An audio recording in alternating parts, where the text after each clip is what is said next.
There are certain subjects on this channel that I cover more than once. Sometimes there's a particular event in the news or something particularly interesting, and I'll talk about it. But that's a specific issue at a specific time. There are other issues which I feel are always relevant, and so they come up again. And sometimes, whilst I may be repeating some things I've said before, I also find that when I look at videos covering similar subjects, there's always a slightly different angle with them. And if I've got new subscribers, it's unlikely that they're going to be looking at videos from 2 or 3 years ago. So that's another reason I do it. When I started off with this channel, I said to myself, I'm going to be true to myself. And whilst I certainly don't want to be unpopular, because that would defeat the purpose of the channel growing, um, I'm not going to go out of my way to kind of pander to what people want in political terms. That is, I'm just going to be true to myself. If people want to look at me in a certain way, so be it. And part of the reason I'm okay with that is because I do it myself. I think we all judge on some level, and I think if you come out with a certain viewpoint or a position, then someone is going to perceive that in a certain way. They're going to judge it in a certain way. So it's all very well saying, let's be open minded and not judge anyone. But the truth of the matter is, when people have socio political opinions, they will be judged for it. And I'm happy to be judged, quite frankly, for my positions because I'm comfortable with them. So when I look at others' perceptions on things, I am going to perceive their stance in a certain way. Sometimes good, sometimes bad. Good if I agree with them or I respect that position, and not so good if I don't. There's this mantra of respect all opinions. I don't really agree with that. What I would phrase it as, or the way I would look at it, is respect everyone's right to have an opinion. That's not the same as respecting every opinion. I mean, really, think about that statement. It's a little bit, respect every opinion. No, there's some opinions I don't respect. I don't think they're good positions to have. I don't think, why would I respect an opinion I feel is morally flawed? That doesn't make sense. Rather, I respect the right for that person to have a free opinion, their right to be an idiot, to put it one way, or the right to hold a position that's contrary to mine. Voltaire is sometimes associated with the phrase, I disagree with what you're saying, but I'll defend to the death your right to say it. I'm not sure if it actually was Voltaire or someone else, but he's often associated with it. And I more or less agree with that principle outside of threats of violence. I agree with the right of people to be wrong, right? Um, just as I would hope that they respect my freedom of expression and they can dislike it and disagree with me as much as they want. Um, but I think it's a little bit naive to say let's all just get on with each other and have a nice civil conversation. The truth is, some subjects are emotive. They are. And so people are going to have strong views on them. And this idea of you need to respect different opinions, it needs to be differentiated from respecting the right to have different opinions. I don't respect all opinions. And I don't expect people to respect all of my opinions either. That's it. One viewpoint I really struggle to have any respect for is that which sympathizes with criminals. Now, let me elaborate a bit on this because, the people I'm criticizing might turn around and say, I'm just a right wing blowhard. I don't want any solutions. I just want to punish people. That's not true. I do want to see criminals punished, absolutely, and I do believe that punishment is a central part of justice. That's where I differ from them. They think punishment is a dirty word. If they had their way, there would be no punishment. I really believe that. I think some people that I'm talking about, maybe not all of them, but certainly the hardcore element, they really would take the view that there should be no punishment because in their mind it's all punitive. Um, so I want to clarify my own position, then critique why I really have a problem with those who really favour the leniency approach. Um, I've said that I think punishment is central to justice. I just think as a starting point, if you are going to argue that you believe in justice, if you're going to argue that you believe in the rule of law, then it follows that you have to accept punishment as part of that. Because without punishment, how is the offender going to know that they're being held to account? I mean, even if it's a lenient punishment, it's still a form of punishment. Even a community sentence, which I happen to think is overused, or at least needs serious reform, it's still a punishment. It's not fun for the offender. So, to all those people out there saying, oh, prison's punitive, we need more community sentencing, and then they bristle at the word punishment, I'm saying, wait a second, you do actually support a form of punishment. It's not, we might not agree on that form of punishment, but it is a form of punishment. So my challenge for them is why do you bristle at the word punishment? If you believe in some sort of consequence for crime, then by definition you believe in punishment. But like I say, I think some of them don't want any consequence. Really, I think they may be a small minority of them in total fairness, but I think there are people out there who really do see it all as punitive. And they would say we should only have rehabilitation, we should only have education, and no consequences whatsoever. I think that is outrageous. To be fair, I think it's a minority of people. I don't think it's a big proportion of people, but because even most of those on the liberal left accept that there has to be some sort of consequence. But my own view, like I say, I think that is central to it. But I do believe in rehabilitation. Now, obviously, if someone is coming out, they've served their time, it makes sense that they could be prepared for getting into the outside world and dealing with the outside world. I remember seeing The Shawshank Redemption, where the old man is released after a long prison term, and he can't cope with the outside world. It's overwhelming for him. He's become institutionalized at that point. So obviously it's in everyone's interest that an offender can be helped to get on the straight and narrow, so to speak, acquire a job so that they don't rely on crime, get rehabilitation with addiction problems if that's a factor in their criminal life, and all the rest of it. That absolutely makes sense. And obviously it's a no-brainer to look at trying to prevent crime in the first place, which includes looking at the causes of crime. Of course, I totally agree with that. I mean, I've always said if you have a child who has, say, an armed robber for a father and a heroin addict sex worker for a mother, that's just a crude example, but clearly that child is not going to have the best upbringing. So I'm not naive. That sort of environment is going to really affect someone's whole life. And it is true that very often poverty is a factor, although I'm wary of that because, again, that's often an excuse that's made, and I think frankly it is an excuse because there are people from impoverished backgrounds, or at least lower income backgrounds, who are not criminals. And I'm a bit wary of just making this easy sort of catch-all, well, poverty causes crime, so that's it. That doesn't explain white-collar crime. It doesn't explain, some high-flying lawyer who murders his wife, or let's say, well, indeed, there was an example of this recently, Constance Martin, the heiress who murdered a little baby along with her lover.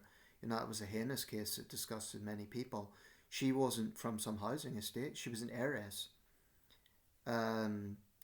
So I would even go so far as to say it's a sort of form of snobbery to say all crime can just be explained by poverty. It's insulting to poor people because it's kind of lumping them in with criminals. This idea that, well, criminals are only doing it because they're poor. There's many poor people who don't choose a life of crime. And this is the irony, they would be amongst the most hardline proponents of tough justice. And yet they are often on the lower income side of things. So I have a bit of a problem. I don't disregard the poverty thing, but I have a problem with kind of just explaining away crime that way. Oh, it's because of poverty. the sources of crime are complex and many, but we shouldn't sort of get into just one factor and say that explains crime, because it doesn't explain, those in the upper end of the scale who also commit crime. I mean, when it comes to crime, I'm no snob. I'm just as harsh on the upper class criminals, so to speak. I mean, I've heard of cases, for instance, of successful lawyers who got blind drunk at 35,000 feet and caused a nuisance, and I've been very critical of those people. I've said they should be punished. So the people I'm criticising, you can't blame poverty in those sort of situations. I think there's a criminal culture, and I think this is something that's often overlooked. It's always, there must be some purpose why they're committing crime. What is often ignored is that some people just like the criminal lifestyle. They think it gives them a tough image, or they think it's glamorous, or there's other factors involved in that. Looking at that lifestyle, when we look at drill music videos, I think drill is poison because it directly fuels gang turf wars in cities like London and Birmingham, Nottingham. Drill has been directly linked to gangland killings, and yet anyone who says drill music is a problem, immediately it's like, oh, you're trying to censor art. It's just art. That to me is extremely naive. So we need to look at everything. Okay, so that's causes of crime and how do we prevent crime. Like I say, the issues there are complex. But what I would argue is whatever the causes are, whatever the background of the offender is, once a crime has been committed, there is a victim. Okay, so if you have a heroin addict who mugs someone to fund their habit, that innocent mugging victim who may well be hospitalised or worse, don't they deserve justice? They haven't caused a heroin addict to get onto the drugs. If a gang of teenagers attack an older person, I mean, the case I'm thinking about, of course, is those teenage girls who attacked the elderly man in London and it resulted in his death. My critics would say, oh, but they might have awful backgrounds, and I would concede maybe they do. But the fact of the matter is a crime has been committed, and that man's family deserve justice. And I will never, ever, ever accept a situation which is to disregard the seriousness of a crime because the offender happens to be young or because they may have had a difficult background. Where there is a victim, that victim and his or her family deserve justice. It's just that simple, actually. And I think by saying we should focus on leniency because the thug in question happens to be 15 or 16 years old, then it is directly betraying the victim. It really is. And it frankly infuriates me. I mean, what right do proponents of leniency have to take away justice from the victims? Now, on this point about victims, I keep mentioning that, I also understand that not every single victim is going to want a hardline approach. There will be victims of crime who also favour a more lenient approach. But I would say they're in the minority. I would comfortably say the majority of victims of serious crime, I'm talking about sexual offences, violent unprovoked assault, arson, serious theft, that sort of thing, those are damaging, destructive crimes. I think you'd be hard pressed to find any victim of those sort of crimes who doesn't want to see the perpetrator punished in some form. And why shouldn't they? Why shouldn't, in an organised society, people who hurt society be held to account via punishment? My opponents might say I'm just focused on punishment. No, I've said we need to look at the root causes. I've said we need to look at rehabilitation. My challenge to them is you want to look at rehabilitation and the root causes. You want to totally avoid the punishment part. How can you have rehabilitation without punishment? Because one thing about rehabilitation is the offender has to have a willpower to change themselves. And if they haven't first been held to account for what they've done, how can they get on that developmental journey? How can they, let's say they've committed a crime and it goes straight into the rehabilitation side of things. they're actually, you're leaving out a big part of that journey. That I'm behind bars because of this terrible act that I've committed. And the thing about short-term sentences, actually, one reason I'm against them is because they're just not long enough for that development to happen. I think where a serious crime's been committed, it has to be a long sentence in part, because I would actually argue that a long sentence is more likely to aid rehabilitation in the long term. If you put, let's say, a gang of teenagers kills someone and they get 3 years because it would be put down as manslaughter, they're going to be swaggering and arrogant because very often that's the case. And then what happens? They know themselves that their age means they're not going to get a tougher sentence. They will come out, let's say they go in at 15, they come out at the age of 18 and they're just as arrogant and remorseless as they were before. How many cases do we see of teenagers coming out with genuine remorse? Now, give them 15 to 20 years, that's a longer period. They might become hardened. I'm not naive. I think that definitely there needs to be penal reforms in that sense. But a soft sentence, i.e. anything less than 10 years for taking someone's life, is to me grotesque, sickening, and just plain wrong. It really is. Because not only does it let down the victim, it doesn't actually help the offender in the long term to rehabilitate. What the Liberal left don't want to talk about is the fact that career criminals, when they're put away, that has been empirically proven to reduce crime in areas where that has happened. So it makes absolute sense to put career criminals away instead of giving them chance after chance after chance.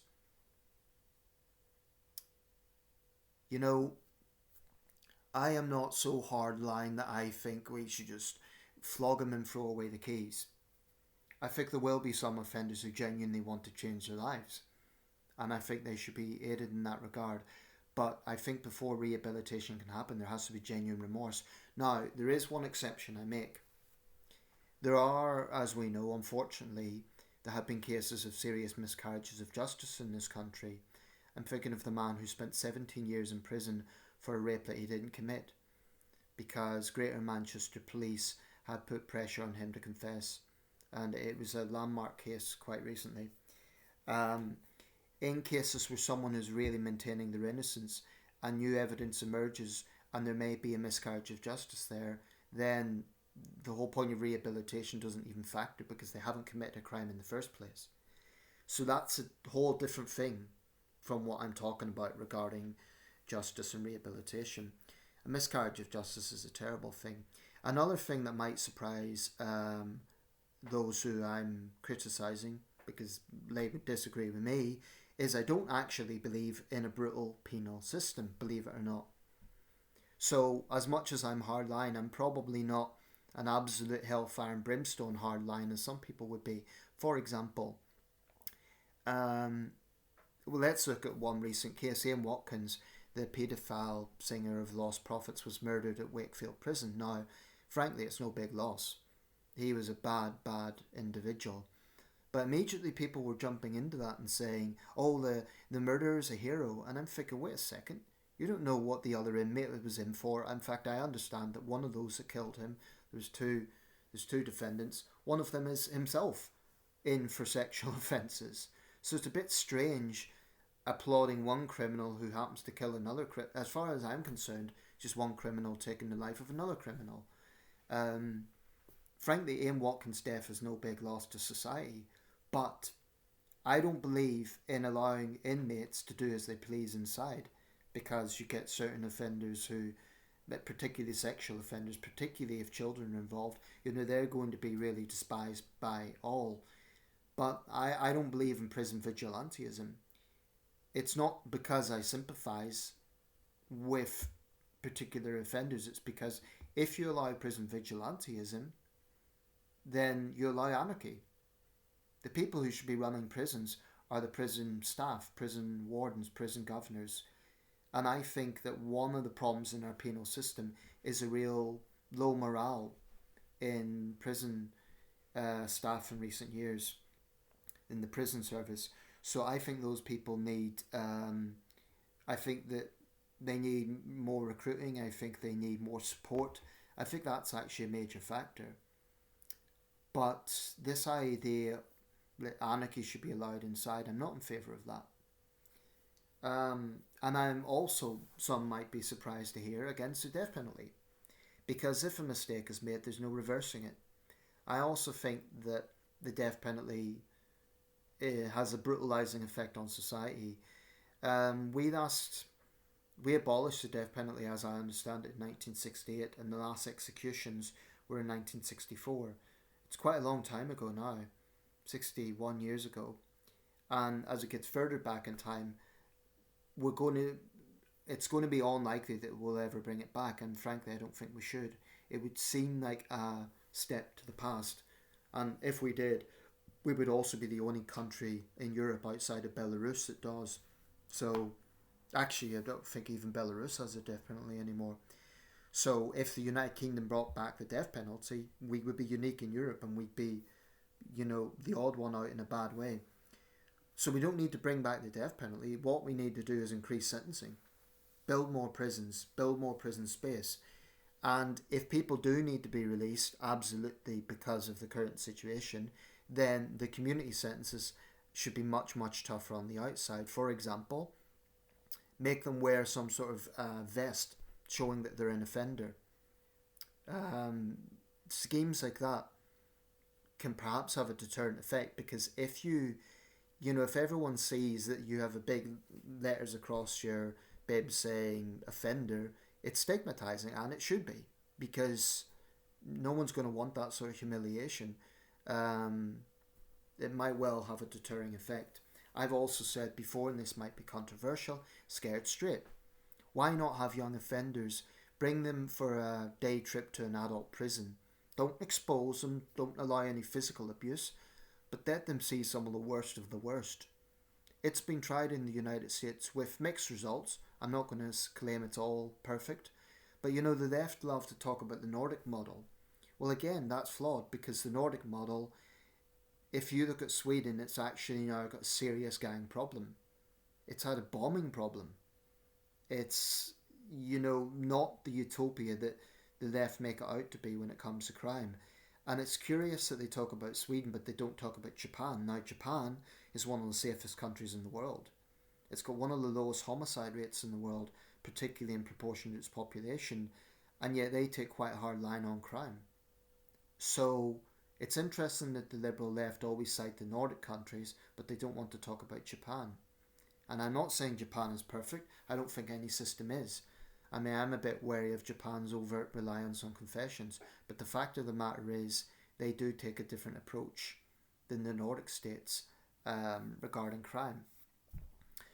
So, yeah, this is something that I do feel very, very strongly about, partly because as a teenager I was driven from my home by gangs, so that sort of experience stays with you.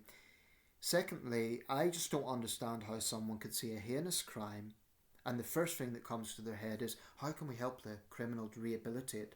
Instead of, this is evil, this is disgusting, this is shocking, this person has to be held to account for what they've done. Now, if your first thought is the former, then we're not going to get on. We're not going to agree. I say that evil, disgusting, heinous crime needs to result in a consequence, and then we can talk about rehabilitation. But I just don't understand that mindset. I don't get it. I don't think I'll ever understand it. I'm not talking about focusing on rehabilitation. I'm saying if it's your first thought. Rehabilitation does have a place, but if you cannot accept the punishment as part of justice, it's a non-starter for me, really. I just think if you can't accept that, how can you accept the rule of law? How can you accept the very principle of justice? It's absolutely nonsensical. It's like saying we have a fire, but we're not going to use water or foam to deal with that fire. We're just going to try and encourage the fire to change because the fire has had some gas that has influenced its behaviour. That's, it might sound like a strange analogy, but when when the liberal left talk about crime, they always want to talk about the background. They always want us to feel sorry for the criminal. They always want us to look at rehabilitation. And they will talk about absolutely everything except the need for punishment. Or if they do talk about punishment, it's to criticise how harsh it is and how punitive it is. And that just pisses me off, because punishment isn't punitive. It does serve a purpose. And it absolutely isn't revenge. That's another piece of nonsense. If it was revenge, then it would be a case of doing exactly the same thing to the criminal. You know, and in a civilized society we can't have that, because you'd have anarchy. I don't favour that. I favour judicial, lawful punishment. But it has to be harsh for the worst crimes, absolutely.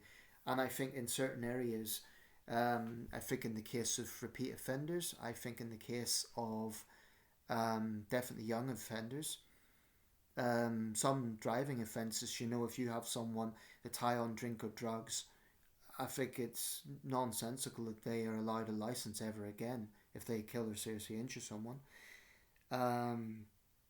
Also, another one that I haven't spoken about enough, I think people who are reckless dog owners, people who allow their dog to run wild, particularly if it's a dangerous breed like American Bully XLs, I think the absolute book should be thrown at them.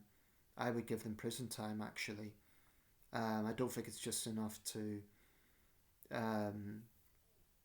kill their animal. I think they need to be held to account as well. So that's how I see it. I appreciate not everyone will like this video, and you may feel I'm talking about you. Well, so be it. Feel free to defend yourself, but I challenge you. I simply challenge you. If you are against the idea of punishment, then how can you honestly say you believe in justice? You might say, oh, well, rehabilitation helps everyone, and I would agree. But I say only after the punishment component. You can't have rehabilitation without punishment in the first place. It doesn't make sense. Doesn't. It's like, instead of A, B, C, it's A, C. Just leave out the middle component that is extremely important. And incidentally, I think some criminals can't be rehabilitated. I think there's certain criminals so heinous, evil and remorseless, they cannot be rehabilitated. And how do you rehabilitate a serial killer? You can't. The only interest there is in having some sort of control mechanism whilst they're serving their whole life tariff inside to protect other inmates and protect prison staff. But there are certain people I don't think should ever be released. Ever.